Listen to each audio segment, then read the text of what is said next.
This is, to a certain degree, like a 10-year or a decade-old battle that's been happening. And what I believe is the origination of all of this problem was that the district had closed what was called Bullis Purissima School in Los Altos Hills, which accommodated the children who were residents of Los Altos Hills. And so by closing that, it basically took away that option for a campus there. You had a band of parents who got together to basically put together to form this charter and to form Bullis Charter School. Why did your parents send you to Bullis Charter School? Oh, so I remember after I finished during fourth grade at Santa Rita Elementary School, there were rumors of a budget cut which would be in place for the 5th and 6th grade that year.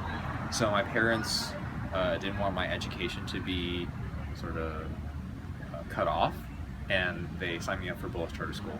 And because the charter school is not affected by the district, it's its own independent thing, I think. And so I think it would have a better education. Why did you want to send your daughters to Bullis Charter School? Well, I think the biggest reasoning is that it has a 10 out of 10 rating on Great Schools, which is a rating agency used to rate all the, let's say, K through 12 schools in the area or in the country for that matter.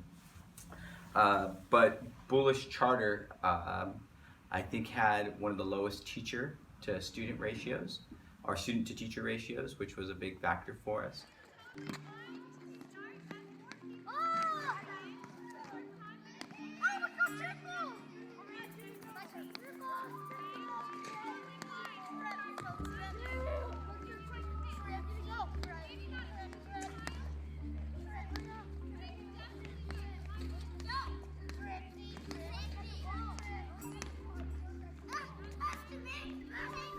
Why do you think that there's been so much opposition by the LASD for the development of the school? Well, I think, up until the time that we existed, they were the only game in town in terms of a public school. And so they had their resources, they had their space, and then we come into existence, and by law, they have to share their space.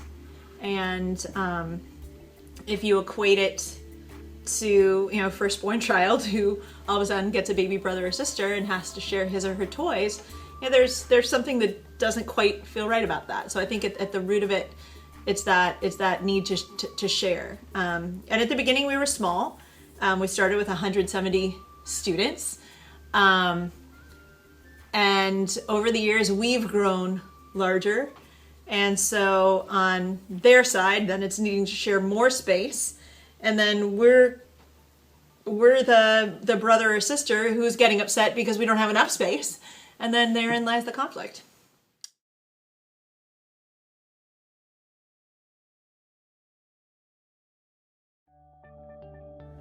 Are you aware of the situation with Bullis Charter School in Egan? Yeah, I heard it from a friend. It's like a really big topic in our school. Do you like Bullis Charter School? No, not really. Why not? I don't know. It's just really annoying how Bullis keeps bothering us for their land. It would just be a lot better if they moved to a bigger location. All right.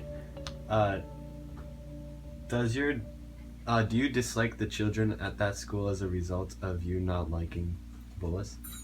No, I just don't like the school.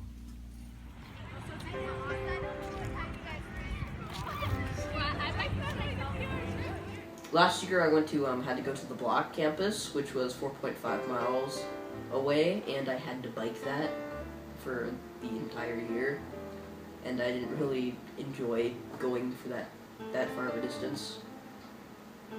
And having such small schools going on different school spaces, I think affects other students at the different schools, because I've talked to some of my friends who go to the other schools, and they're talking about Bullis leeching off of their campus, and it's just hurtful.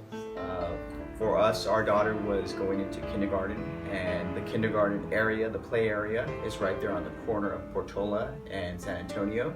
And so I think for us it was always a fear, like if somebody lost control on San Antonio, because it's just a cyclone fence, and they could crash right into the kindergarten area. But I think like the lack of grass, right? It's like nice for the kids to have access to grass, so it's all a blacktop area. The portables, I think they make do with portables, but I think it would be nice for them to have a facility or a dedicated space. Do you think any of the kids going to the school are being affected by the fact that you don't have normal school accommodations and facilities?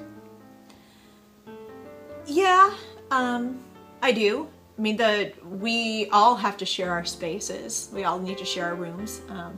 We've agreed as a staff that none of us claims any classroom. Like, this isn't my room. This is just room 41. And on any given day, multiple classes are taking place in here. There are foreign language classes that take place in here. There are some drama classes from time to time that'll take place in here. So my ability as a teacher to get stuff set up and put away, I can't operate as I normally would if this was my room, because there isn't, during most of the time there will be someone in here. So the ability to really set up like that, I think probably affects the kids to a certain degree, although they don't see that behind the scenes. I think the kids, at least the middle schoolers, do feel a bit self-conscious. They've spoken about the fact that other kids have said things to them, kids that don't go to school here, kind of derogatory remarks, and that hurts me. I think it hurts them to be self-conscious because you go to a certain school.